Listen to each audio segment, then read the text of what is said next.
সাকিব, তামিম, মুশফিক, মাহমুদুল্লাহরা যখন খেলতেন কয়েক বছর আগেও ওয়ানডে ছিল বাংলাদেশের প্রিয় ফরম্যাট। বিশ্বের যে কোনো দলের সঙ্গে লড়াইটা জমত চোখে চোখ রেখেই। টেস্ট ও টি-20-র তুলনায় 50 ওভারের ক্রিকেটে টাইগারদের জয়ের হারও ছিল বেশি। তবে এখন সেই ওয়ানডেতেই জিততে ভুলে গেছে মিরাজ শান্তরা। টানা হারের দুর্দশায় 2027 বিশ্বকাপে সরাসরি খেলা নিয়েও দেখা দিয়েছে শঙ্কা।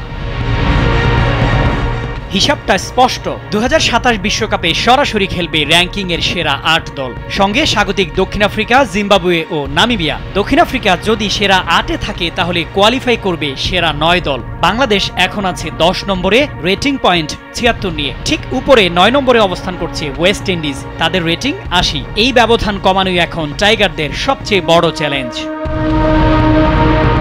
এই মাসেই ওয়েস্ট ইন্ডিজের বিপক্ষে 3 ম্যাচের ওয়ানডে সিরিজ খেলবে বাংলাদেশ।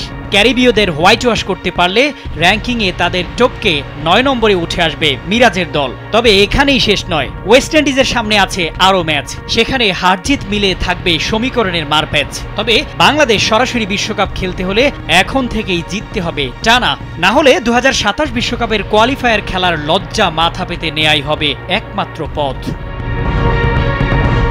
শামীম খান, কালবেলা।